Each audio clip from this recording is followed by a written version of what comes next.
After last week, I think it's high time we talked about something that we really enjoy. I agree with you. Last week was a downer, so this week we need a not downer. A not downer. A not downer. That's the scientific term. This is the absolute opposite of a downer for me. Well, actually, in certain instances it is, but for the most part it's a very positive experience. True. What did we do before last week? Was that like a downer? Or is that good? A bowner. It's bad when I don't even remember what episode we did 2 weeks ago. Was 2 weeks ago Code Realize? Hang on, let me go to my website, seasonalamecheckup.com No, it's Final Fantasy IX. Seasonalamecheckup Checkup OVA. Okay, yeah, It's that's a good one. That's a good one. That was a good one. That's So not a at downer. least like you're gonna be the bad one is sandwiched between good stuff. We usually don't have a lot of bad ones. We don't. We don't. I mean, this is kind of like having like delicious garlic bread on either side, and in the middle of it, you just have like some nasty shit like Spam. I like how the first bread that you go to is garlic bread, which is the most you response you could have picked. Oh, I love garlic bread so much. You showed me your fridge yesterday. And in it, there was like snack packs of like cheese and stuff, like just snack stuff. And then next to it is 2 like glass jars of just garlic. That's not even the only garlic I have. No. I also have dried and powdered. Al loves garlic. I love garlic. Anyways, hello, welcome. Hi. This is our podcast about. Oh, it's not our podcast about talking about garlic and eating it. I wish and warding it off the was. vampires. God, that would be the happiest podcast in the world. Just me talking about garlic and all the things you can do with garlic. Anyway, continue.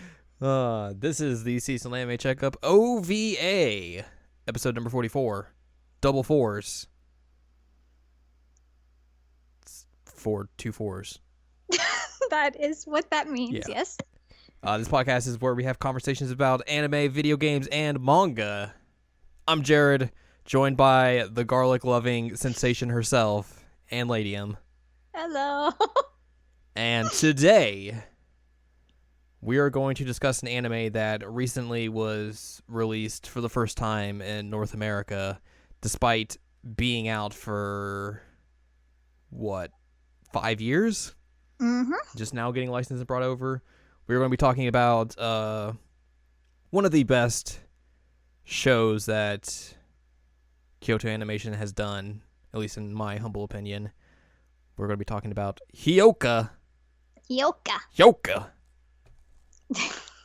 Talking about the anime, we'll also talk about the novels themselves as well, because you read all of them. I read just the 2 that didn't pertain to the anime.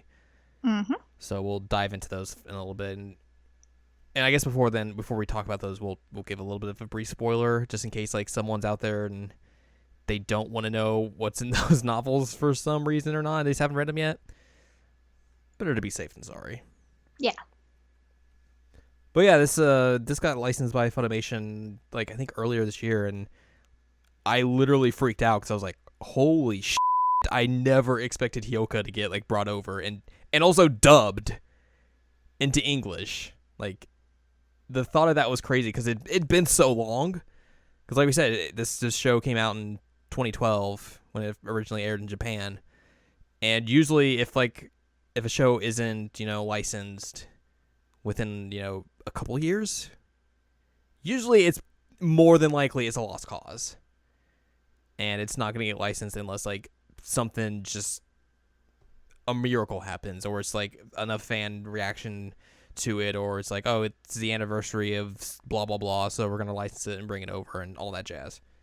This just got licensed and brought over, and yeah, that's cool.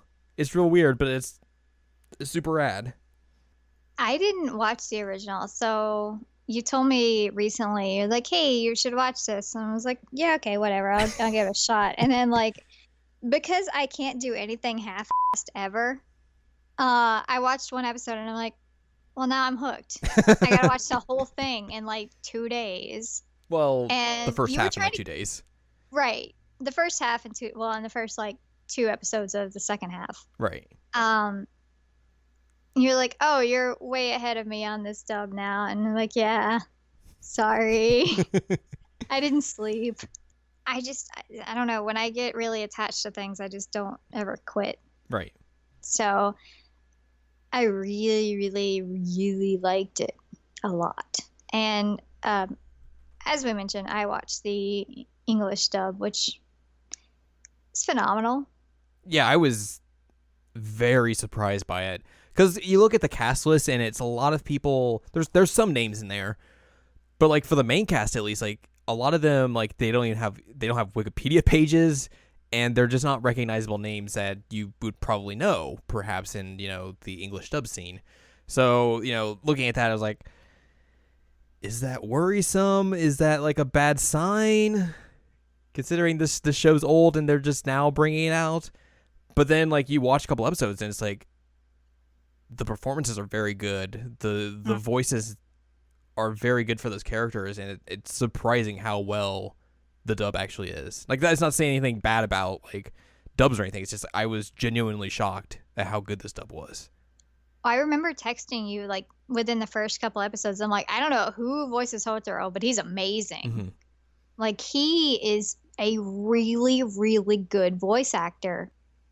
So exciting. But he hasn't really done much, has he? Not that I can like. He's done a few shows here and there. I think he's been doing this since 2013. Okay. But it's not like a long list of roles. It's kind of scattered here and there, but nothing that I've really seen that this guy's been in. So he should get a lot more roles because he's really, really good. And just like everyone, like of the 4 main cast members, like I think they all do a really good job and like really emphasize those characters and like their traits and everything in a way that I certainly wasn't expecting. Yeah, no, I agree. We'll probably talk a little bit more about like what everything is in a minute, but I want to say like Fukube's voice actor, he's just spot on because sometimes when you have like the cheerful best friend role, they can get a little grating every once in a while. Right. I'm trying to be nice. I'm trying really hard to be nice, but I'm blanking on the name. Yosuke. As in Persona 4 Yosuke. Yes. Who did his voice? I'm blanking. In English? Is it Lowenthal? Yeah. Yuri Lowenthal. Okay, so I was very confused what you were blanking on, so that's why I was like, I wasn't saying anything. Sorry. That's fine.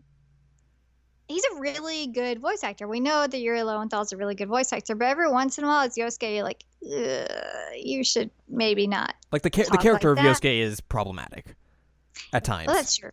That's true. Fukube does not have that problem of being like the grating best friend character. Like he's legitimately, for one, pretty well rounded, but two, like the voice actor does a good job of not overplaying it. Right. So I'm pretty impressed by the dub as a whole.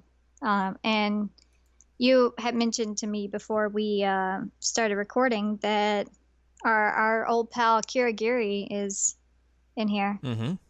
She plays awesome. Hotaro's sister that is always like her face is masked in some reason or way whatsoever. It's real goofy. But yeah, she's also in this. I guess we should say like we talked about this, at the beginning, like these are novels and they date back to 2001. So they've been around, and it's kind of surprising, like it took 11 years for like them to 11 years for them to basically be like, okay, let's do something with this. Let's license these. Let's adapt them into an anime, and then release it into the world. And I think I read something where like the author said that like the anime really helped like repopularize like the novel series and like helped him like be like, okay, I can continue doing the series essentially. Oh, that's great. Because without that, like it probably it could have stopped at any time. There's 6 volumes out right now. The first 4 make up the anime series. There's like I think one story There's from one Volume stray 6 story. that's Yeah. in the anime as well. But Volume 5 is its own unique thing by itself. And then Mm-hmm. there's a multitude of short stories in Volume 6 that are their own thing as well, but they weren't. Obviously, the sixth volume came out in 2016, so that was not going to get adopted into the anime whatsoever. But Wait, the sixth volume came out in 2016. How'd the helicopter story get there? well, the the short stories have been like published in other things before, Oh, okay, okay. so that's why. I was like, what? Time travel. So I feel like there's potentially enough material now that if they wanted to come back to the series, they could. But one of the criticisms of Kyoto Animation, particularly, is that like sometimes they just don't finish series. Like one example is they did 2 seasons of K-On! And they pretty much adapted a good majority of the manga. But there are 2 volumes of the manga that are out there that they never adapted afterwards. One is like of the characters as they went to college, and then the other is like of one of the other characters that's still in high school and making up her own version of the Light Music Club. But they've never even went back and touched those. And basically they have this weird thing where like they very much focus on like series that they're doing right now and also just kind of forget about like series they've done in the past. So like if you ever look at anything like, oh, Kyoto Animation is doing like a festival of shows they do, it'll most likely be right now. It would be, you'd see characters from the Free series, the swimming anime, from Sound Euphonium, probably from Dragon Maid, and maybe like something else that they're doing new right now, but like you wouldn't probably see anything from their past. And it's one reason as well, like they've never brought up Hyouka, I don't think, since then. Bummer. Which, yeah, it's a bummer. Like, if you read through like Volume 6 or Volume 5 and Volume 6, you can definitely picture out in your mind of like, oh, here's how they could probably do this as like a movie or a short season. Mm-hmm. But most likely that's probably never going to come to pass. Because even though like they're bringing it out over here in North America, like Japan's not going to give a shit about that. They're not going to look at sales of like Hyouka in North America and be like, oh, the popularity, it's over there. Like they don't give a shit. So the lesson here is if I ever miraculously become super duper rich, then I'll just give them money and be like, hey, you want to do the rest of the series for me? And they'll be like, yeah, we'll take your money, you surprisingly rich person. How are you rich? You're a historian. Yeah, that'll happen. Well, I think one of the things that hinders that to an extent is that Kyoto Animation isn't an animation studio that does a lot of projects at the same time, and I think that's why they're able to keep their level of quality up as high as it is, because they are a studio notorious for having very good looking shows. And if you look through their TV series like history, they did 1 show in 2003. They did 3 shows in 2005, 2 shows in 2006, 2 shows in 2007, 1 in 2008, 3 in 2009, 1 in 2010, 1 in 2011, 2 in 2012, 3 in 2013, 3 in 2014, 1 in 2015, 2 in 2016, 1 this year, and then they're doing another one next year.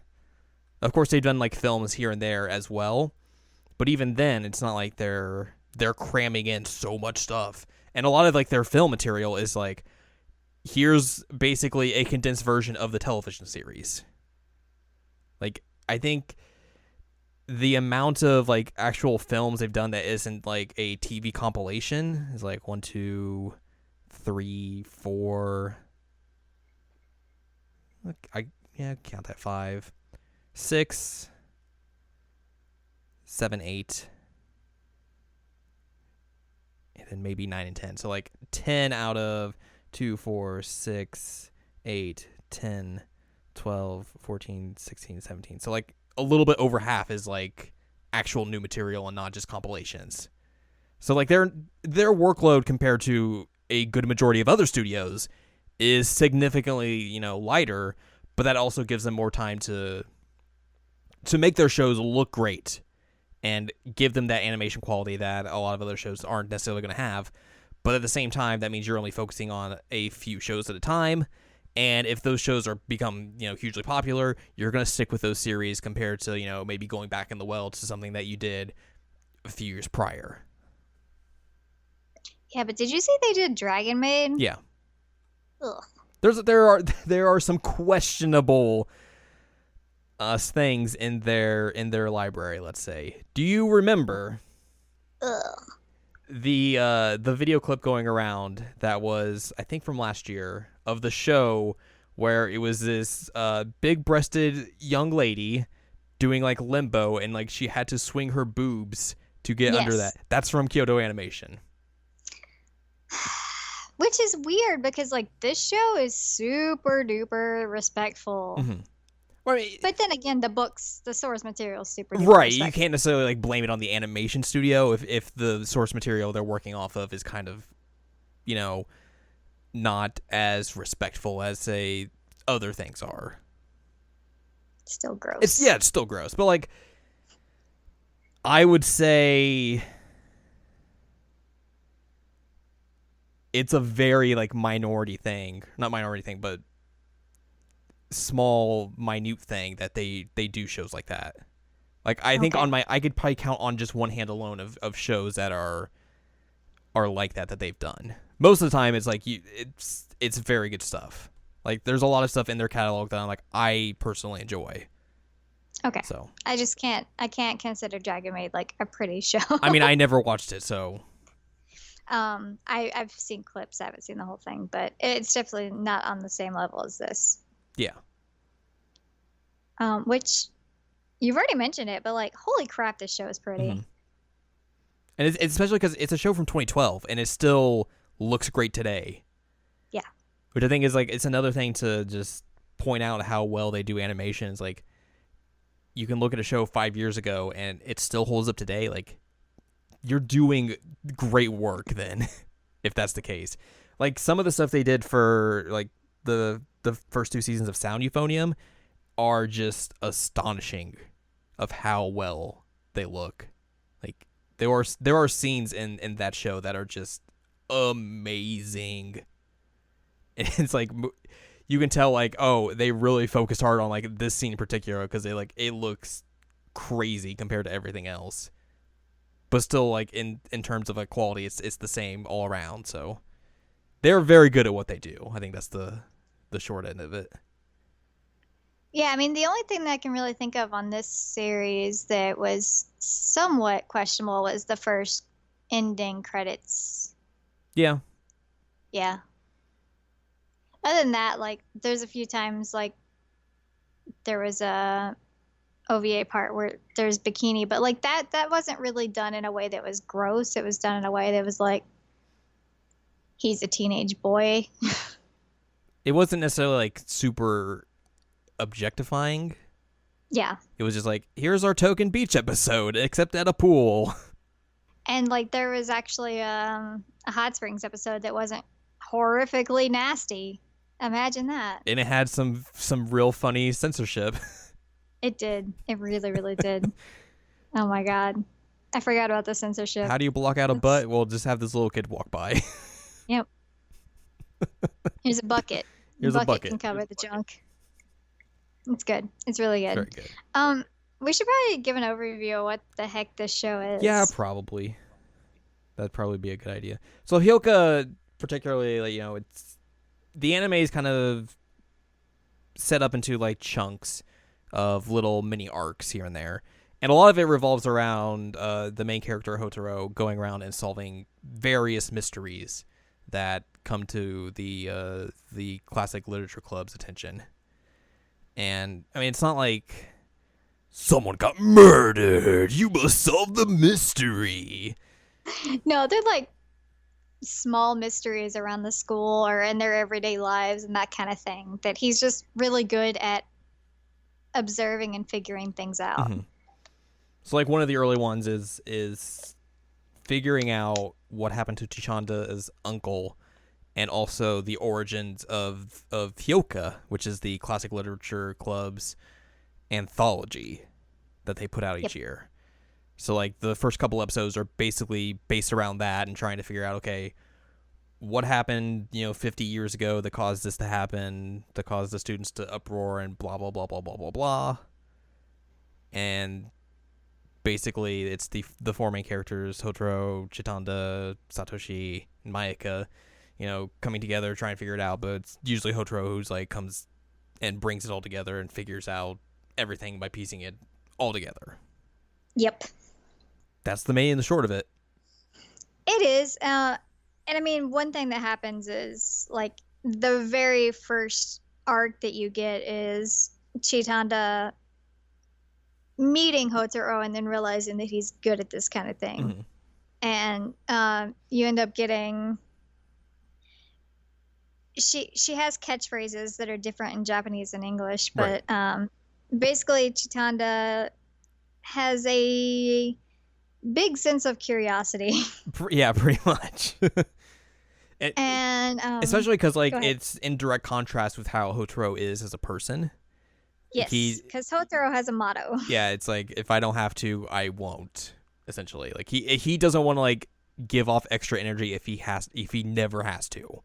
Mm-hmm. And if he does have to do it quickly. Yeah, and Chitanda is like this energetic like ball that wants to see everything and wants to know everything, and like it seems like this will be like a clash between these two characters, but in essence, like it works together to push both of them in different directions that they never probably would go. Well, and Hotaro hints at that a few times, that he's like, I just can't say no to her. She's not a person that you can say no to. Mm-hmm. And there are a few more hints in the books that we'll give spoilers on later. But they really work well together as like two characters in a dynamic. It doesn't come across as really forced, because often you get kind of like the Manic Pixie Dream Girl situation where it's like there's this guy and he doesn't want to do anything, and then this girl comes in and completely changes his life, and that's not what happens here. Mm-hmm. Because Hotaro still very much sticks to his creed throughout the series, and a lot of things he is like reluctantly pulled into, but also you do see him change over the course of the entire series. You do. So he's not just like, oh, I have to do all this stuff. By the end of it, he's still kind of reluctant and getting involved in everything, but he's also more willing to do these types of things. Right. And then also there's Satoshi, aka Fukabe, which are both of his names. He is a friend of Hotaro's and Mayaka's, who we'll talk about here in a little bit.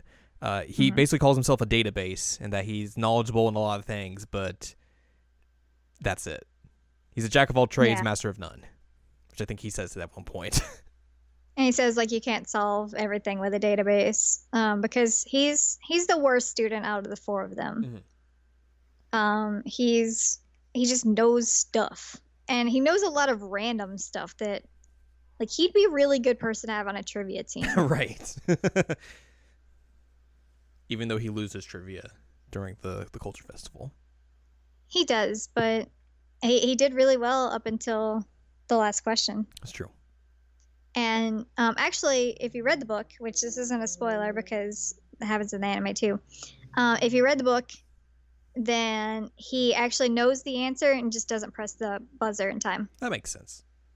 And then he's like, oh, well, dang. At least I got the name of the club out there. Like, I really tried my best. And I was like, oh, good job. Which they didn't mention the crazy costume that he was wearing there, but I don't know. That was hilarious. That costume's very good. But Fukabe, in certain instances, is kind of like comic relief best friend. But in other cases, he's very, very serious and kind of like, I don't know the right phrasing for this. He's unsure of himself. Yeah, he's very knowledgeable, but also that doesn't necessarily correlate to him being confident in himself.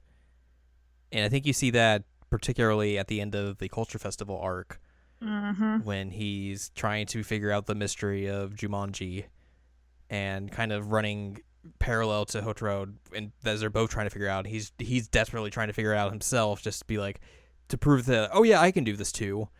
But he basically realizes very quickly that like he's outmatched in a lot of ways there, and just he doesn't have the skills necessary to do the type of things that Hotaro is able to do. Well, and also what kind of made him crazy on that is like Kotaro did most of the work while sitting in the club room. Yeah. Whereas he was like following the guy around thinking that like this is where he's going to show up, so this is where I need to be. Gonna catch and him so in the act. Yeah. So like Kotaro really didn't put a whole lot of effort into it, but still solved it before he did. Mm-hmm. So, but he does have a lot of uncertainties, and he brings that up again in the Valentine's Day episode. Yeah, that's definitely a big point of emphasis of that, character trait as well.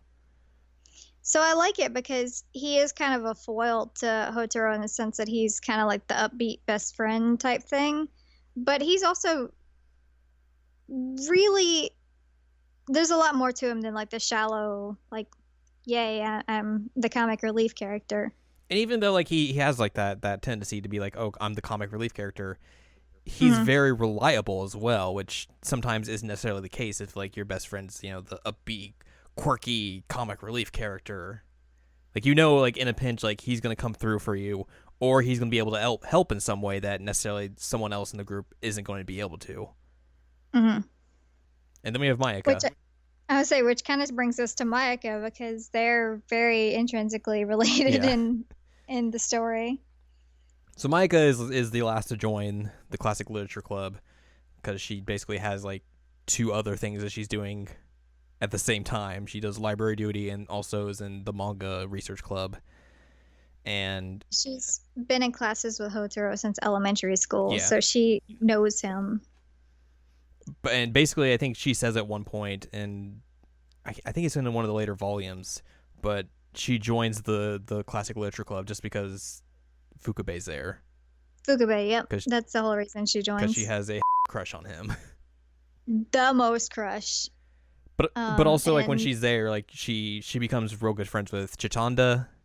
Mm-hmm. And also, she butts heads with Hotaro at various points because they know each other, but they don't necessarily, like, get along, per se. Yeah, they're not friends, necessarily. Yeah. They're acquaintances from school, but she doesn't like his attitude. She will express it she is the blunt one of the entire group. Like, if she's thinking something, she's going to tell you it. Yeah, definitely. Like when she throws the mirror at Otaro's face. I was trying so hard to figure it out when I was reading that. I'm like, why does he have a heart in his eye? What happened? And then I realized that it was because she had a thing, like a compact thing on her, and she was cosplaying. She like ripped it off of her clothes and threw it at his face. Well, she was going to give it to him, right? And then he was like, oh, you need that for cosplay? And she's like, thump. Yeah, she doesn't like the word cosplay. Even though she's in the manga club and draws manga. Mm-hmm. She doesn't like the word cosplay. So when he said that, she was like, nope. Thunk. So he ended up having a red eye for the rest of that arc in the book. Which I guess if we're mentioning cosplay, we should mention that they use cosplay in that show to like to show actual different characters outside of this universe in various ways that are you don't necessarily expect. Like there's a group in the manga society that is dressed up as a bunch of Vocaloids, and one of them is Hatsune Miku. And then also they got permission from SNK to get a variety of characters in the show as well for like the 3 days. Like one of them is one of the characters from Samurai Showdown, Mai from Fatal Fury, and then King from King of Fighters, and I think Art of Fighting as well. So like you see all those characters, which I never noticed when I was watching this back in like 2013 when I first saw the show. But like watching it now, like I saw the King cosplay and I was like, that's King. And then I looked it up and it was like, and someone was like, oh yeah, there was a thing in the credits like special thanks to SNK Playmore, and I was like, okay, they just went up and like asked SNK like, hey, do you guys mind if we just put some of your characters like costumes in this show? And they're just like, yeah, sure, whatever. And then also at one point later on the show as well, Hotaro and Fukabe are in an arcade and they're just playing straight up Virtual On. Like the actual game, which apparently that led to a crossover as well, where like the creator of Virtual On made a mech suit that had like a Hyouka paint scheme, Oh my god. which looked really cool. But yeah, it's like it's weird little things like that in the show that I wouldn't have expected. Although the book has two of them different. Yeah, They lean more Capcom in the book. which I mean they don't necessarily come out and say like, oh, this character is Chun-Li or the one from Darkstalkers, because I think like Yeah. Cinco. it would be a rights issue for that, and Japan's kind of real stringent about parody because there's no fair use law over there or anything. So, that could get you into some hot water per se. So, probably a good reason why like they're not super specific in the book, but Yeah. you can There's enough description yeah. that you can put it together. Yeah. Because I was asking you, it was like the only person that I know of that's a video game character, fighting game character, because it's specified, that is wearing like a purple, like Chinese ghost outfit. And I was like, she's got to be Shinko. Like that's the only one I can think of. Mhm. And then later on, it's like the first fighting detective, and then it's talking about like the blue dress and everything. I was like, she's Chun-Li. Yeah. I got that.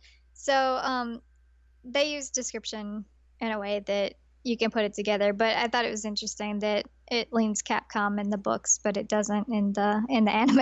I mean, I would imagine the time period at least that in 2012 it would probably be a lot easier to go to SNK to get permission than it would have been to go to Capcom. Probably. Because especially I think SNK at that time wasn't the most into video games at that point, so Yeah.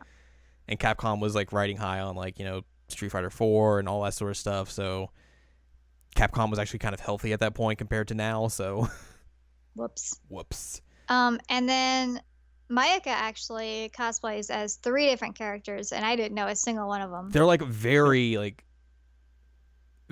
old and very specific like mangas that if you knew them, you would be very like into the history of manga probably and all that sort of stuff, because like one of them was from a series from the 60s. Another one was from a series in like the 70s, and I don't think I looked up the other one, the third one at all. But yeah, it's like these super specific references that for probably 95% of the audience is going to go way over their head. But it also is one very indicative of her character. Like Right. it fits her very, very well. And 2, as we mentioned earlier, she doesn't like cosplay. She was very hesitant to cosplay in the first place because everybody else in the club was doing it and she didn't want to. And so she tried to go with as many obscure characters as she could so that nobody would recognize her. Right. Which I would think would be counterintuitive, because I think if you're cosplaying and people don't know who you are, they're going to ask you more who you are. Yeah. Though at the same time, there's more of a possibility of you being able to pull off of like looking not like you're cosplaying.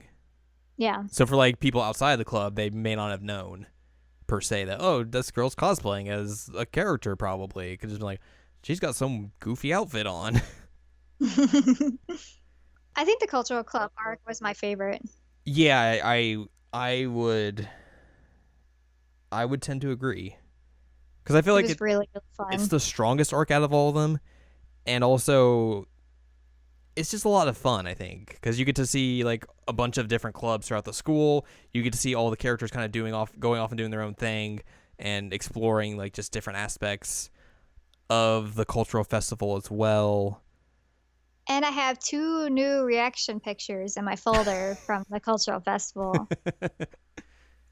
One is Chitanda showing off her muscles. You can't in see them, her- but I'm in doing her the same thing. Apron. I was just doing it too. And then the second one is Hotaro very, very low energy clapping, Just leaning out the window like, leaning out the window. "Hey." So those are both from the cultural festival and very useful for me. But I think the other arcs as well are pretty well done. Like the movie arc's pretty interesting. Of I like, like the movie arc. especially because like you're building up Hotaro's like, oh, he can solve anything, and then this comes along and kind of like knocks him down a peg or two. It does. So that's I think that's pretty good for that type of character, especially because you don't want them to be like to be able to know everything or be able to do everything, because that kind of just defeats the purpose and it just becomes predictable after a while. Well, and it also she purposefully like preys on Hotaro Right. for that. What else is there? There's the first arc we talked about where finding out about Chitanda's uncle and about Hyouka as well. Ice cream. Ice cream, which is fine. Like I think it's a good like introductory like arc and kind of show you like, oh well, some of these little stories are going to go several episodes and all that jazz. Mm-hmm. It does feel kind of weird though that like the latter half of the or like the last part of the series after the Culture Festival arc is just like a bunch of like singular episodes. Yeah, but that kind of goes with how the books are. Oh yeah. Because it gets a little bit more. Because you have the story in the shed for New Year's. You have the Valentine's episode, which both of those are really, really good. Yeah, like, they're really good. There's the story about the helicopter and Hotaro's former teacher. The one where it's like Hotaro and Chitanda in the club room talking about the announcement that came on. That one's funny. Like well, and we mentioned the Hot Springs episode too. Yeah, that's another singular one. But yeah, it's I mean, like it's fine. Like I don't put anything against it, but like coming off of this long 6-7 episode arc, it's just like, oh, here's 6 singular episodes now in a row for you. Yeah, and it feels kind of strange. So you would imagine with how many episodes are left after the Culture Festival arc, that they would probably you'd be able to squeeze like a little mini arc in there. Mm-hmm. But it's just singular episodes, and they all work. So it's not like it's a terrible thing. It's just it's a little jarring in a way, but it also works as well. And again, that's how the novels are written, so it makes sense. Because there's only like 2 really, really big arcs that I can think of in the other 2 volumes. Right. I mean, one of them is its own dang arc. Like, the entirety of Volume 5 is its own arc. And I imagine like the Culture Festival book as well is kind of its own thing. It is. Yeah. But everything else is, like you said, they're either like mini arcs or it's like they're just singular stories unto themselves. Mm-hmm. So it all fits. It does. And it's really fun and entertaining. And I love these characters. I really, really love these characters. It's a fine show that, like, I don't think it's going to insult your intelligence. It's not going to be, like, gross you out with anything like that. It's, like, it's a fun show to just, like, watch, get wrapped up in the mysteries, and just chill out and enjoy watching something. Because that's always fun. Also has like a super duper. Both the second opening and closing are like phenomenally done. Yeah, there's. I think there was like at one point near the end of the second opening where I texted you, was like, this is pretty much just Kyoto Animation showing off. Yeah, that's it's exactly totally what you true. said. And like the second ending as well is just super catchy and just bright and colorful and awesome. It's cute. It's got like Chitanda is Sherlock and Mayaka is basically Watson, and they're after Hotaro and Fukabe as the villains. It's so cute. It's so freaking cute. Mm-hmm. And it's a good song too. Oh yeah, I agree with that. Which is funny because it's sung by the Japanese voice actresses for Chitanda and Mayaka. Yep. Both of those, both the endings are. But like we said like earlier, like I've seen both dubs of this essentially. Like I've seen the Japanese dub more because that's the version that I've watched since 2013 when I was first introduced to the show, and they're both fine. Like if you like just sticking to the traditional Japanese, it's gonna be a-okay. You're gonna enjoy it. If you like the English dubs, you're gonna enjoy this one. The one like big change they make between the Japanese and the English is they change Chitanda's catchphrase in English compared to the Japanese. Mm-hmm. In Japanese, she's always saying that basically, I'm curious. Like there's a Japanese phrase for that, but I'm blanking on it right now. In the English version, she's basically just says like, I have to know. I have to know, which I like. I have to know better. I mean, you could probably like translate her "I'm curious" phrase to basically what she says in English. So like it's comparable, and it might have been a little strange in English to just be like yelling out, "I'm curious." So like I think it kind of works a little bit better, but like I think in both versions it works fine. Like I don't think it's necessarily like a huge change to get like upset about or anything. Like it works in Japanese, it works in English, it gets the point across of what exactly she's feeling and trying to articulate. So it's fine. I agree. I still like it better in English. A-okay. So yeah, if you're looking to watch this, I think you can only get it on Funimation right now legally. Yeah. Since they have the license to it. I think you can stream the first like 2 episodes for free, and then afterwards they're like, "Hey, give us some money, MFR." Yeah, that's what I did because I didn't have VRV at that point. And Right. so I just watched the first 2 episodes and I was like, ah, crap, I'm going to have to pay for this now. It's really, really good. So then I just I subscribed to VRV, so I have Crunchy and Funimation now. But I mean, it was a problem. I stayed up really, really late watching this. It was awesome. But you can watch the first few episodes for free. See if you're actually interested in it. Yeah, I mean, giving you the first 2 episodes I think is a good primer. And like, hey, if you are still interested after the first 2 episodes, you should probably check out the rest of the series. It only gets better. If you watch the first 2 episodes and you're like, I don't think this is for me, like that's a good stopping point. Yeah. So good on you, Funny. You did something good. But it's also available on Blu-ray and DVD as well. You can get both the parts 1 and 2. And if you want home releases, you can do it that way. Other than that, like you're SOL. Because the books aren't translated in English yet. Not saying they are going to be, but they haven't been in the past 16 years. There's also a manga, but that hasn't been translated into English either, so that's also kind of there, but not necessarily available for us, per se. We are SOL. Yep.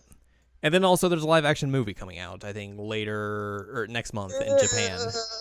So depending on your likeness of live-action adaptations of novels / animes, that's there for you if you want. I don't think it looks good. I mean, if there's one good thing about the live action film, like maybe it'll drum up enough popularity that we could get more Hyouka. Okay, that's fair, but it still doesn't look good. I mean, I'm saying that's a way of saying the quality of it is to say there could be benefits for this. The characters don't look like they're supposed to me. Yeah, I mean that's a problem in Enigmatic of just live action adaptations in general. Right, but we talked about it. Like Chitanda doesn't look like a high schooler. She looks like she's like in her mid-20s. Like I look more like a high schooler than Chitanda does. Let's talk about the novels real quick. The books. The source material. Yay! So spoiler if you have not read volume 5 and 6. Which they are translated. You can find on the internet if you look them up. Mm-hmm. You'll be able to go track those down. which I mean they hadn't been for a long time. So like finding out that they were was kind of like shocking to me because like I said, like when I first was reading or excuse me watching Hyouka like 4 years ago, like Volume 5 had been out because it came out in 2010, but no one had basically translated it. I think some people had like tried to, but hadn't got very far. So it was just kind of like, well, you can read bits and pieces of it, but that's obviously not the whole story. So it's maybe not really worth it at this time. But now all 6 volumes have been translated. So that's pretty cool. It's nice. And of course, like if, technically these translations are, it's a gray area of legality. So if you want to support the author and Hyouka in general and you like the books, you could go buy them somewhere, probably. They're probably on Amazon Japan, which I think is a lot easier to buy stuff from now than it used to be. So if you want to do that, you can totally do that as well. But there are 6 volumes, as we've been saying, as they started off in 2001 with Hyouka, and then Volume 2, Gusha no End Roll, closing credits of The Fool, which I think is like the movie arc. Mm-hmm. Volume 3, Kudrakavya, the K word that they talk about in the series. It's the K word sequence. Kudravka no Junban, the Order of Kudravka. It's Russian. Yeah. It's essentially one of the names of Laika, the Russian dog who gets into space and died. R.I.P. That was a terrible dog cow, by the way. That was a really bad one. Thank you. I was gonna let it go, but then you brought it up. It was really bad. Thank you. Uh-huh. Volume 4 is Todomari Suru Hina, the Hina doll that took a detour, which is basically the latter half of the second half of the season. Part 5, or Volume 5, Futari no Kiri no Gaisen, the approximation of the distance of 2, which is new material. And then Volume 6, Imasara Tsubasa to Irateme, or Irare Temo, even though I'm told I now have wings. Oh. Which that has some sad connotations to it. Yeah, it does. Ugh. You know, I didn't even realize it before I mentioned spoilers. So we didn't even talk about how, like, I really just want Hotaro and Chitanda to, like, kiss. I want them to realize they both like each other. I feel like that's basically how most people come out of the show feeling. Yeah. I mean, because Fugube and Mayuka are confirmed. Like, that's happening. Yeah. It's happened. But, like, Hotaro, especially after that Living Doll episode. God, that boy was smitten. He was so smitten. Like, you could pretty much just see it on his face. Like, I am immediately in love. And they just don't put... He's good at mysteries, but he's not good at figuring out that he likes this girl. Makes me crazy. Just want to push them together and be like, you'll love each other. Come on. Just push their faces together like, smooch. Well, that's pretty much what I texted you. You the other did. day. So I let's clearly have a problem. So let's talk about Volume 5 first, because obviously that's chronologically the first one Correct. that has not been adapted into anything, which is essentially its own story in and of itself. It's not a collection of short stories or anything like that. It's the entire book is set in its own story. Yep. So a lot of it takes place during this marathon that the high school puts on, and a lot of it is Hotaro running, with quotation marks, it, but also at the same time trying to figure out the mystery of why the new First year club member of the Classic Literature Club has decided to quit. And to figure this out, you have to go through not only like the present and Hotaro logically trying to figure out, okay, what happened, what's happened in the past few days, but also you get these various flashbacks of like, okay, here's when they meet this new character at the club festival rally doohickey where all the clubs come out and The yell at you. recruiting. Yeah, they bully young impressionable minds into joining their clubs. It's basically what they do. Yeah, it's it for Otaro. Except for he's just like sitting there like, yep, I'm here. I'm very close to Chitanda. Oh God, help. Yeah. He's like, we're really cramped in this booth here. She's like, really? Are we? Like, oh my God, you guys. But that was their introduction to her, and Hotaro and Chitanda are like trying to solve a mystery of the recruitment festival. Mm-hmm. And the new girl whose name escapes me is like listening in the whole time, and she's like, I like you guys. I want to join this club. So that was like your first introduction flashback of like, oh, okay, this is the girl who we're going to be talking about. Right. Mm. I'm looking up the name of that character. I will never remember it. Or at least trying to. I don't think this page on the wiki has it. Nice. Nice, yeah. I don't think this page on this part of the wiki has it either. Nice. Villain. She's Real just the first year. We'll call her the good. first year. No, we're going to get a name. Gosh Oh darn my it. God. She's the first year. Tomoko Ohinata. Okay. Tomoko. There you go. Oh, Hinata. Because that's right. Because I Mayaka kept calls her thinking Hina. Yeah, Hina. I was thinking that it was a mix between Asahina and Hajime. Anyway. So she's our new character, and she was going to join the classic literature club. Yeah, it's like she basically joins it on a provincial basis. Like she hasn't joined officially, but she's kind of joined to like kind of see like, oh, here's what the club does, everything, blah blah blah blah blah, all that sort of stuff. But the main thing we know, past that first flashback is that something happened the day prior, and she left. And Hotaro wasn't paying attention because he was reading a book. Like usual. Yep, and Chitanda was there, and she was talking to the new girl.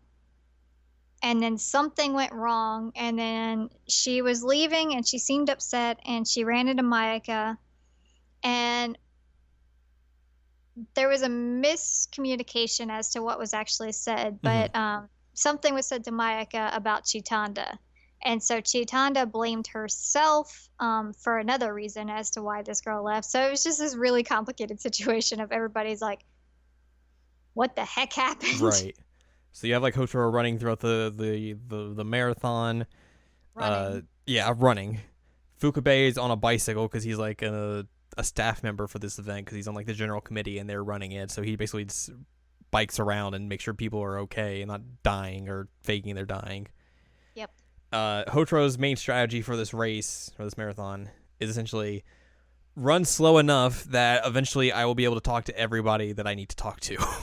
Yep. So his first plan is that Mayaka will come up, and then it'll be Chitanda, and then he'll be so slow that eventually the first year will catch up to him and he can wrap it up. So he goes through the most ridiculous things to slow himself down. He does. Which I mentioned, I was like, it's funny. He's such an energy saver, but he's putting in a lot of energy on this. He did, yeah. Way more energy thinking about like how to be fast enough to know that, or to allow people to know you're actually participating, but also slow enough for people to catch up to you.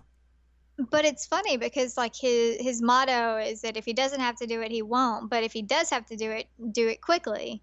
And so you'd think that based on that motto, he'd like try and get this done as soon as possible. But because he's trying to figure out this mystery, he's like, well, okay, I'm going to go through this entire complicated process of how I'm going to slow myself down. But also like that's the only way he can do it quickly.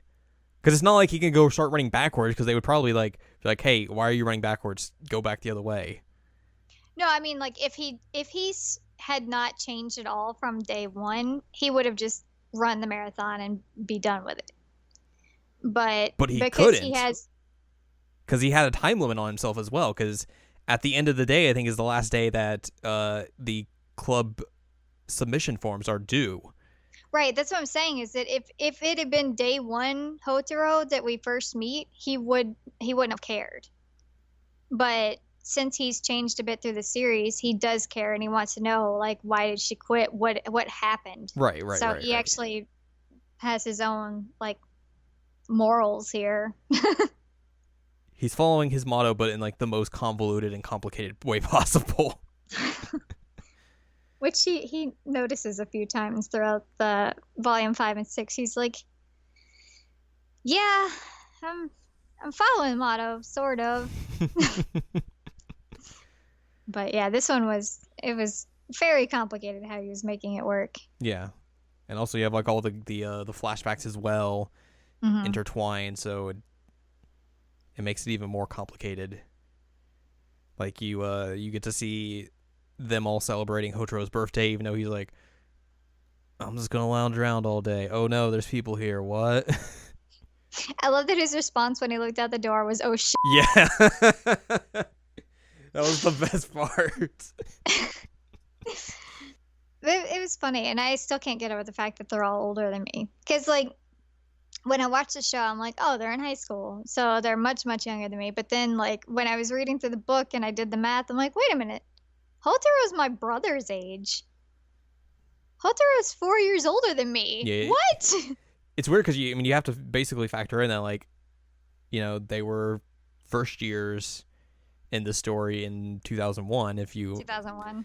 If you equate the year that came out with the year it actually is in the story, so well, it is they because, would be older. Or yeah, she talks about in the Valentine's episode, or not Valentine's episode, but in the book on Valentine's Day, she actually mentions the specific dates on when she's like what year it is when she's going to make him fall in love with her and give an answer. So yeah, 2001 is the date she gives. Plus, it makes more sense that like there's a long running joke of like, oh, Hotaro and Chitana just don't have cell phones. Yeah, which is crazy. But again, like when I was watching the anime, my mindset was just like, oh, they're in high school. But when you actually go through the logistics of it, they're older than me. Yeah. Alrighty then. But yeah, he wasn't going to celebrate his birthday, and then he had to. But then at the same time, he was trying to like cover up that Chitana had ever been to his house. Yeah. Which was cute. Also, there's a Lucky Cat light switch that he has yeah. that I really, really want. Like, that's the coolest thing in the world. I don't know how it works, but I want it. It seemed very complicated. It did, because like his sister rigged it up essentially, but I don't know how it would work. It'd have to be something like wireless, like a clapper or something. Well, he says like it was like an infrared thing, like a remote control, so. Oh, true. Anyway, it's fascinating and I want one. But yeah, like this volume, I thought was really interesting by the time you reach the end, because you basically come to the conclusion that like, this isn't something that he can necessarily fix. Like it was a huge misunderstanding. It was, for the most part, but it's not something that he can just logic everything out and understand it and all right, I know what to do now. It's like no, like this isn't gonna work itself out in the way that you usually think it will. Like she's still not gonna join. Like yeah, I mean, even through all the logic, he wasn't able to change her mind. Like maybe she'll be cool with everyone like sometime down the road, but like as of now, like things are still gonna be a little bit strained. And yep, even though you worked this hard to get to the conclusion you wanted, the answer necessarily isn't going to be the one you want. I thought that was really interesting because even though we had the movie arc where Hotaro got it wrong, but it still kind of worked out. Mm-hmm. This is the one where Hotaro got it right, but it didn't work out. Yeah. So it shows that, like, even though Hotaro is really good at this, he's not infallible and he's not perfect because he can't make everything right. And I think this one works a lot better in terms of just, like, development and growth of that character than the movie arc does. Because, like, the movie arc, it's like, okay, we're showing you that, like, hey, this character isn't perfect. He's not going to necessarily get everything right all the time. Because, like we were saying earlier, like, that would just be boring.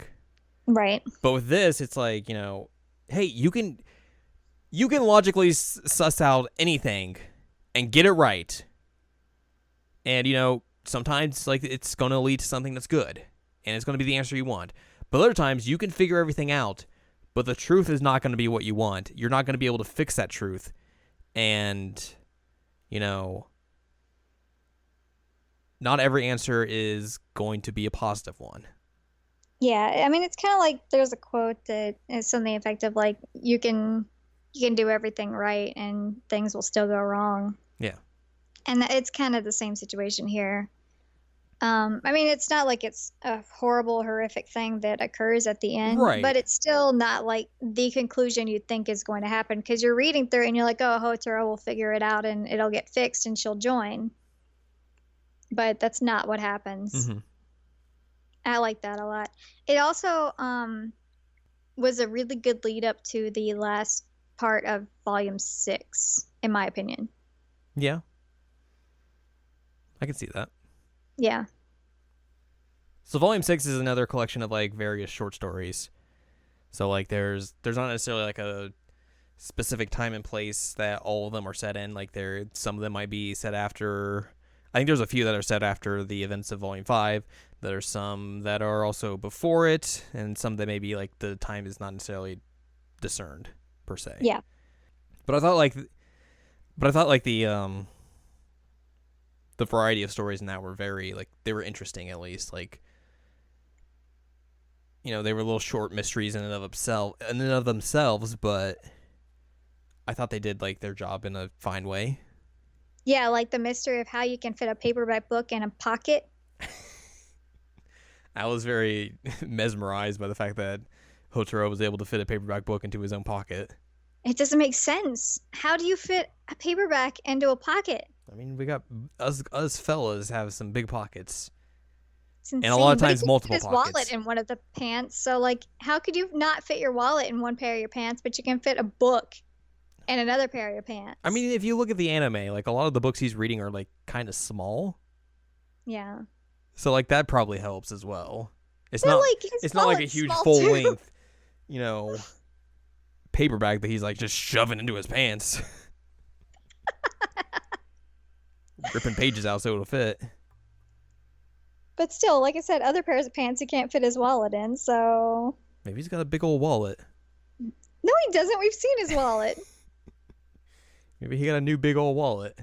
Oh my goodness. So that was the thing that was shocking for me, was that he could fit a paperback in his pocket, but this is also the volume where we find out why Mayaka quit the manga studies club or research club. Yeah, because it's hinted at in volume 5. Like Chitanda mentions it. She's like, yeah, Mayaka left the manga club. She felt it was the right decision for her to make because, you know, I agree with her. things weren't bad, blah, blah, blah, blah, blah, blah, blah. But this basically delves into the nitty gritty of what exactly happened that led her to leaving the manga club, which to be fair, like, the manga club was getting to a point where it was real bad. It was toxic. Yeah. Because it was basically just like two factions that had splintered off and were essentially coexisting within the same space, but only in that physical space. But they just did not get along at all. Yeah. So this started in the cultural, right? In the cultural festival where they end up getting the arguments with the one girl that kind of sucks that draws the cat in the boots. Yeah, like you can there. I mean, you could tell like something had been happening prior to this, like leading up to all that. But like then the cultural festival, they were very snippy, and then there's the incident where the girl, like, it's like, oh, I'm gonna flick some dirty water on you, and then like trips over a dude and just dumps this entire vat of dirty water onto Mayaka, and that basically is the big trigger. The trigger that leads to the huge split. Which is interesting because Mayaka's like, yeah, it wasn't that big of a deal. And like she even mentioned in the cultural festival episode and the book that she was like, yeah, I'm just changing into my tracksuit. It was an accident. Yeah. But everyone So, like, else like she around it just like took it as like, oh, made this it is into a big deal. this is the battle lines have been drawn. Yeah. But- This arc made me sad. Yeah, like eventually, like essentially, it's, you know, the people in the club that like to draw, which Mayaka's loosely associated with, essentially, and then people who just like to read manga. And the people who want to draw are like basically thrusting this idea of let's make our own manga and not tell the other side onto Mayaka. Like, yeah, you can And take club money. yeah, and they're like, oh yeah, you can draw this and do all this, right? How many pages can you do this by? Like, how quickly can you do this? And she's like, what? Friday. Friday. And this leads to this whole thing where like there's this new character is coming in to try and like usurp the former president, and basically gets that role, and just is like, yeah, we're basically just gonna splinter off and disband this club and make two different clubs essentially. But also we're going to make you guys do this manga and just sit back and watch, and whether it fails or succeeds, whatever. But also, I mean, essentially, whether it failed or succeeded, there was gonna be two clubs, right? no Yeah. matter what happened. One thing that I really liked about this arc, though, was the interactions with Fukube and Mayaka after her notebook gets stolen, Mm-hmm. because he's like A+ supportive boyfriend in that one. Yeah. I don't even know if he's the boyfriend at this point. I 'cause feel it like happens it's over probably spring like break. around that time that they probably just like started dating by that Yeah, point. because he like feels really terrible because it was sort of his fault in a way that the notebook went missing. Mm-hmm. But he was like giving her all kinds of advice, and then like that chapter section ends, and he's like, man, if only Hotaro were here, like I really want him to be here. And she's like, I don't, like, I'm happy with what I got. And I was like, oh. Because I mean, even though he was like giving advice, he was being really intense emotional support, and there's no way Hotaro would have done that. No, let's be real.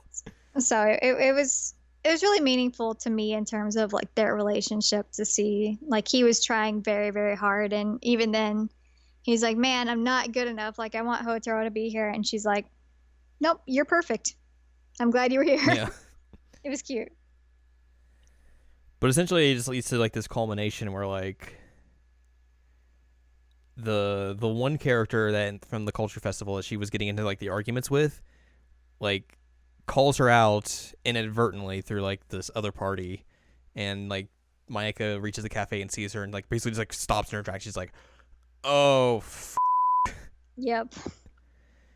But the weird thing is like the character that she'd been getting into the arguments with that kind of set everything off was like, you need to quit the manga club. What are you doing? You are wasting your time there. You are wasting your talents there. They are taking advantage of you. Nothing.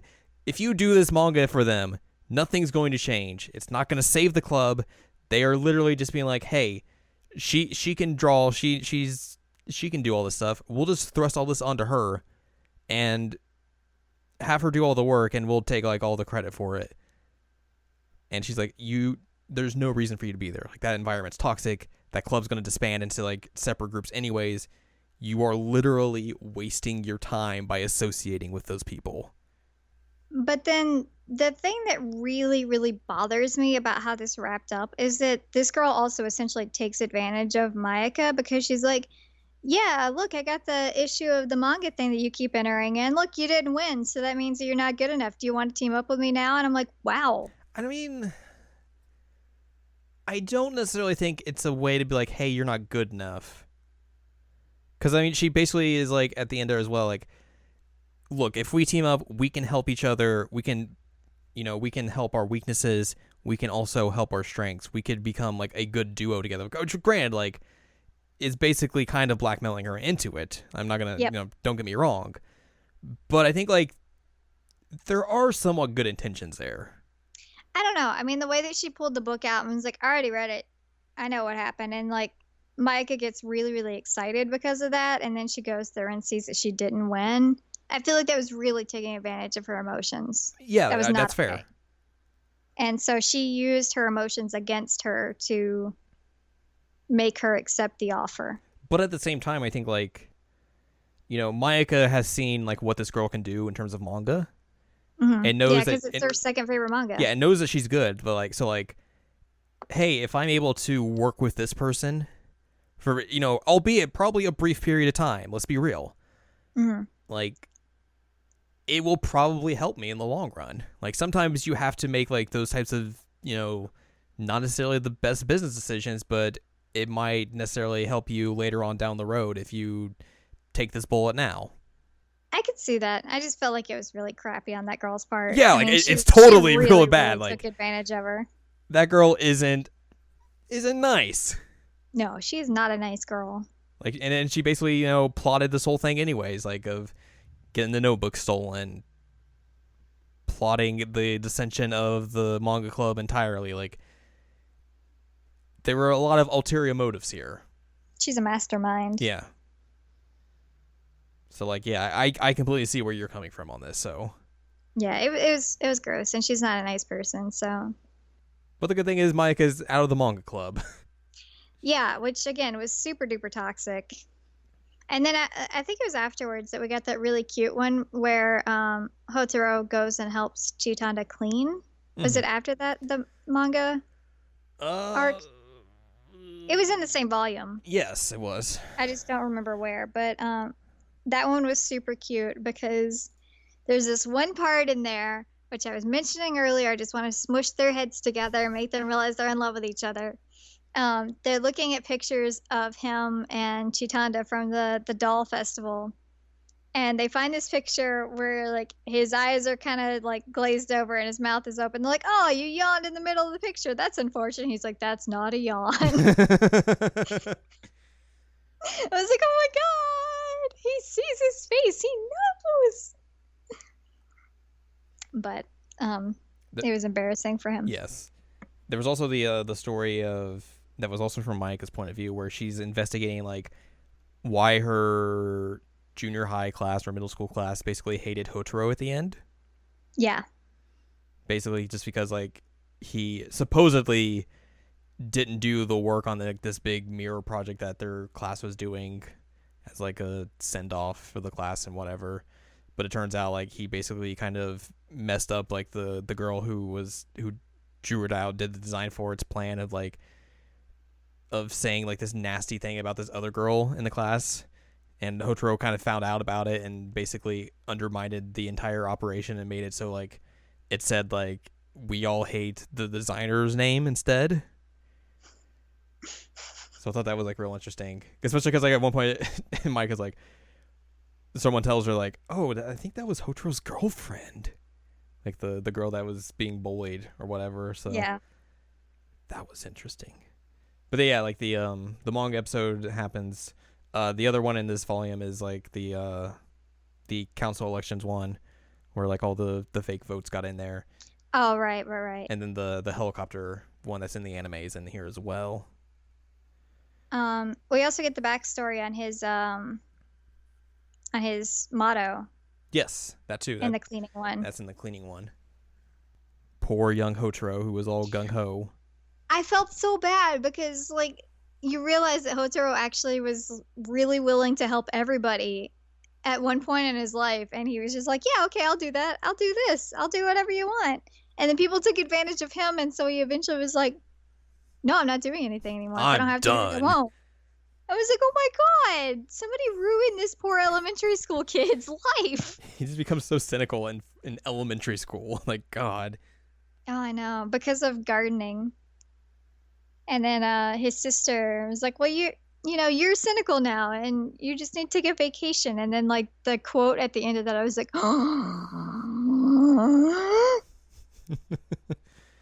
literally, that was my reaction. I feel like that was probably my reaction too. The quote is because she says like, "Oh yeah, just you need to go take a holiday." But like the end of the quote is, "I'm sure someone will end your holiday for you." Yep. And this is after he's been cleaning with Chitanda. Mm-hmm. By the way.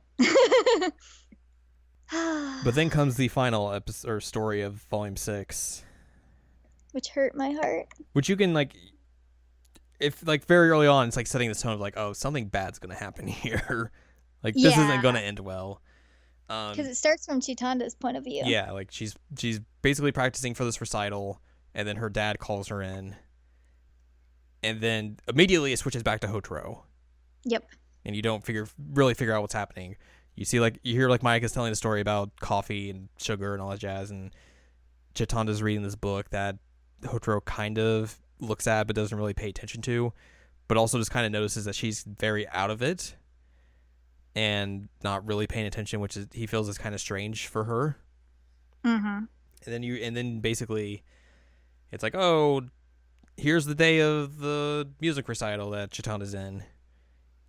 Everything's going fine, blah blah blah. And then Mayaka calls Hotaro, which he's like very like stranged out about. And she's like, oh hey, Chitanda's missing. Like, we have no idea where she is. Like, no one's seen her. She hasn't shown up. Do you have any idea where she could be? Doesn't have a cell phone, which again is mentioned. Yeah. So like, no one can find her. No one can get a hold of her. And like, it's still like a few hours before the recital goes on. So like, there's still time to find her. But people are panicking, or at least getting to that point of panicking. Yep. So Hotaro goes down to like this like career center, or just the place where the recital is. I forget what the actual name of it was It's called. the cultural center. Yeah, sorry, cultural center. You're right. He meets up with Mayaka. They kind of talk and try and come up with a game plan. They go to like the waiting room where like the group's supposed to be at. They meet this like old lady who's sitting in there. And then like the director of the group as well is kind of running back and forth, freaking out. And essentially, they have to come up with a plan. They have to kind of figure out, okay, where could she be? Where could she have gone? Where could she be? Like, the old lady's like, oh yeah, I rode with her, and we got here. Wait another hour. Just wait another hour. We got here. We got off the bus. We came in. I was getting ready, and then whoops, she's gone. So Otaro and Mayaka basically go off and like kind of walk around the entire building and see it, just try and see if like they can find anyone that looks like her. And basically they both fail. They meet back up. They get Fukabe, because he's still at the school, and he's like, hey, I haven't seen her here either. She's not here.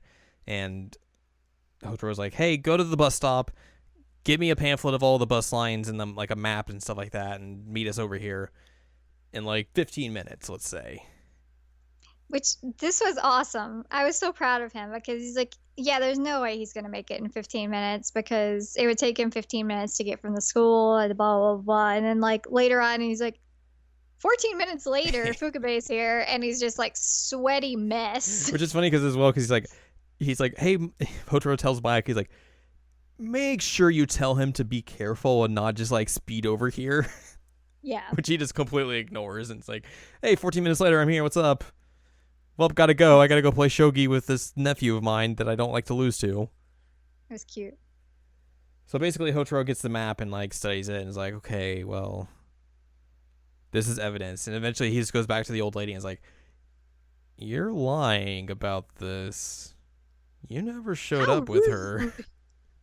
She was so mad at him at first because she thought he was a rude boy. Rude boy. But then he kind of like lays out what he thinks happened, and she's like, yeah, okay. She was on the bus, and then she like looked like she was about to blow chunks or something. I don't know. Her face got really pale. Her face got real pale, and then she just hit the button to get off the bus and was like, peace out, I'm out, later. And then the old lady's like, oh yeah, she's a family friend of ours. No, they're actually family. Oh yeah, okay, yeah. Well, my phrase still works.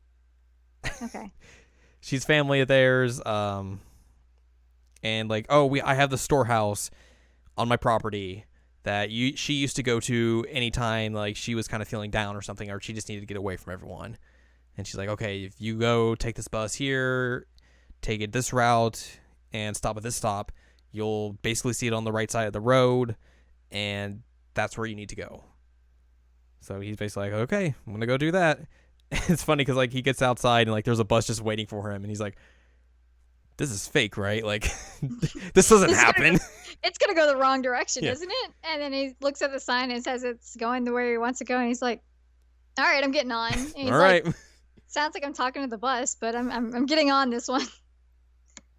It was funny. He was really, really shocked that it was there. Yeah. So he gets on the bus and basically rides it to the stop he needs to go, which he kind of freaks out at one point because he's like, this isn't going the way it's supposed to be going. Where are you going? But it's basically, it reaches the same destination. He's also like, I can't look at my watch. If I look at my watch, I'll freak out about time. Can't do it. Also, I'm getting car sick. Help. Oh, yeah. Hotaro gets car sick all the time. Because of his lack of energy. Yep. So he finally reaches the stop he needs to, and he's like, "Okay, where's this at? I don't know where it's at. Can't see it. Okay, I found it. Oh no, it's raining. It started raining." But eventually he's able to weave his way around the property and find the storehouse he needs. All the while it's now basically pouring rain. You didn't mention that he has his own car sick song that he comes up with, which is hilarious. He was like, "Oh yeah, I've heard that a lot of the reason for car sickness is like mental, so I'm going to sing this song in my head to battle the mentalness of having to be car sick." It was so funny. But yeah, it's pouring down rain. He finds a shed. So he finds a shed and he hears like singing coming from it. Mm-hmm. And he's basically like, "Okay, I at least know she's here. Because that's got to be her." So he kind of like knocks on the door and is like, "John, are you there?" And she's like, and she's like, "Stop singing." And he's like,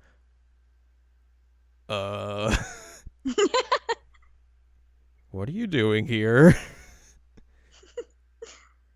And that basically kind of sets up for the end of the story, where he lays out like, "Okay, here's why I think you decided to bail and not show up." Because like he mentions like earlier that you get like a pamphlet of like, "Oh, here's the song they're singing. Here's the part that Chitanda is supposed to solo," and it's all about like embracing like a form of freedom essentially. Mm-hmm. And he's basically kind of concluded that like, "Oh yeah, I remember now that I saw you reading this career pamphlet in the club room," and I was like, "That's strange. Why would she be reading a career pamphlet when she was the first of all of us who was like, oh yeah, I know what I'm going to be doing with the rest of my life. I'm going to be taking over our business, our property, and that's essentially what I'm going to transition to after I'm done with school." Yep. And essentially he's kind of piecing everything together like, okay, she's ran away, she's had this career pamphlet, she has this song, she has a solo where it's basically talking about having freedom. You don't have to inherit the family business anymore, do you? And that's basically, he figures it all out, and she's like, "Yeah." And like it's basically, it's like you finally see Chitanda like kind of like break down in a way that you don't ever see throughout like the entirety of the series thus far, because like it's just like her entire world is just like shattered around her, and she literally has no idea what to do. Yeah. And actually, it's a very minor thing, but one thing that I really appreciate about this story is that Hotaro knows that she has to do this solo, and he knows that he's on a time crunch for getting her back. Mm-hmm. But he doesn't ask her like, "Okay, come on, you have to go." He says like, "Do you think you can do it?" Yeah, I mean, he's giving her an option. Yeah, he gives her the choice of like, "Hey, if you go, we have time, we can make it. If you don't want to go, I'm not going to force you." Yeah, which I thought was really stand up of Hotaro. Like Mm-hmm. that was legit. And Yeah. I don't know that like earlier Hotaro would have done any of this. Right, he probably would have been like, "Okay, I'm staying home. That's weird. Anyways, later." So it shows, for one, that he is really starting to care about Chitanda. Mm-hmm. Two, he's grown as a person because he's putting a lot more effort into considering like what somebody else is going to feel and what somebody else is going to think. Because he realized that she's feeling pressured, so he doesn't want to further pressuring her by saying like, "All right, come on, you have to go." Right. He's like, I mean, I think like even like this, like the last few lines of the story, that just kind of sums it up pretty greatly. Just like how his worldview is. Which I will read a selection of the end of the story for you. Basically, Chitanda, like the last thing she says is basically the title of the story. She says, "Even though I'm told I now have wings, what am I supposed to do?" And with that, the storehouse became silent. As I thought of the burden that Chitanda has carried thus far, and of the burden that she was told she no longer had to carry, I suddenly felt like I wanted to hit something with everything I had. I felt like I wanted to smash it, to injure my own hand and draw blood. I looked at my watch. 5:06. In less than 4 minutes, the bus bound for the cultural center would arrive. I had said everything I needed to say, and done everything I needed to do. The rest, no matter how much it pained me, was for Chitanda to sort out. Becoming neither any fiercer nor any gentler, the rain continued to fall. The sound of singing couldn't be heard from within the storehouse. "It hurts. It hurts." The pain. And of course, that's the last story of the last volume that's been out. So like, it leaves you on this like little cliffhanger, and you're just like, but I need more. Right. That was my struggle. So I'm like, oh no, I need more of this. What is gonna happen? But of course, we got no more. Well, technically, Yeah. we do have a book coming out this week, this Friday. So check to make sure the 13th is actually the 13th.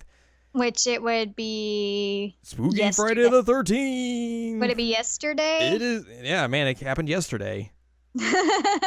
Totally. There's a magazine book coming out that's kind of like a history of Hyouka. It has like a bunch of like articles, lectures, various materials from the author. This little like, here's a look at the bookshelves of the 4 club members, and then also there is a new story that's going to be involved in it called Tiger and the Crab, or The Murder of Hotaru Oriki. Which doesn't give you any indication of like, hey, when's this story take place? Because it could take place at any time. Let's be real. Yeah, it could. So yeah, but like, hey, I mean, at least something new's coming out literally like relatively soon. Yeah, it'll just take a while for it to be translated. Yeah, so like that's the only downside, but also like, it's just one story, so who knows how much longer it will be between volume 6 and volume 7, because let's just say the wait between volume 5 and volume 6 was 6 years. I don't think it's quite at Game of Thrones level, though. True. So there is that. They just want to hurt me. You just want to hurt me. You get me into things that I really, really like, and then I'm like, there's no more. Now what do I do? I like to have people suffer with me. Yeah, okay. That's what I'm here for. I understand that. I really understand that, actually. I made you a list of various animes that I thought like might be good for you. Like literally, what was like a couple nights ago. By the time I'm recording this, like I was going to bed and then I woke up and I was like, I should just do this now. So like I spent from like 2 in the morning to like 3:30 in the morning making a list. Because that's what you do. That's what you do before you go to class in the next morning. Yeah, because it was the day that I had actually accidentally taken the wrong medicine, so I was a little loopy. Yeah. Whoops. we were making good decisions that night, clearly. Yeah. I mean, when your bottles all look the same, it gets complicated real quick. And then I don't know about you. You just sometimes make poor life choices, and that's okay. That's I appreciate true. The list. I'm excited about it, but there's no more of this right now. Yeah, that's the real bummer, but for the most part, it's wonderful and A+ and can recommend, and it made me a lot happier after last week. Yeah. That's true. It's very fun, very fun. Go watch it. Go or read it. Go do both. Yeah, go do both. Highly recommended on both fronts. CC. Not like the dog, just C. Yes. CC Lemon. No, CC the dog like from Code Realize. Oh. Yeah. Get yourself a robotic leg and a top hat. And a bow tie. And a little heart birthmark on your butt. Oh boy. I think that's gonna wrap up our episode. I think so. This episode went longer than I was expecting. It's because we have a lot to say about this. We do. For more from us, though, you can go to seasonanimecheckup.com or sac.cool for past episodes of this very podcast and other podcasts, like the Season Anime Checkup mainline podcast, which there's a new episode of that out. And then there's also new episodes weekly of Jared and Al watch Sailor Moon Crystal. I almost called it Seasonal Moon Crystal, which that's not correct at all. Nope. Those go up Wednesdays at 3 o'clock Eastern Standard Time if you're looking for those, and they're on the Season Anime Checkup OVA feed as well. And you can also find columns and reviews on the site. You can find Ann Ladyem at annladyem.com. Yes, you can. Where you can find all her cool columns and reviews, like her latest piece, the Danganronpa V3 review. If you haven't read that, you should go check that out. Be wary of spoilers in there. Yeah, the first paragraph is spoiler free. That's it. Yep. It's true. You can follow us on Twitter, twitter.com/anime checkup. It's where you can keep up with us on Twitter, follow us, reply to us, twist at us, all that good hot Twitter stuff, because everyone loves twitter.com. It's totally not a garbage fire of a website. You can support us on Patreon, patreon.com/SACOVA, if you are so inclined to do so. And next week will be something. I don't know yet. I don't know. I have no idea. We talked about this last week, but it's just a weird time because games we are going to talk about are releasing in a weird way that doesn't match up with this podcast and like the way that we'd want. So it makes it a little bit tricky. Might could do a grab bag. We could. I was kind of leaning towards that, of like, because we are both playing different games that we might be able to talk about by next week. So one good one. That's a possibility. It's a possibility. Or we'll think of something else entirely. We'll just talk about Loki the entire podcast. I'm okay Instead with of conversations about anime, manga, and video games, it'll be Conversations about conversations cats. about Loki. I'm okay with that. Bring him on the podcast. All right, Loki, you're going to be on the podcast next week. He won't make any noise, but he'll just be like, Yeah, he doesn't ever talk. He just looks at you like real funky and then hits you. Or bites. Or beats up Max. So mean. He is. Well, look forward to whatever we end up doing next week as well. And until then, go watch Hyouka, go read Hyouka, go enjoy Hyouka. Do it. Be curious. I have to know.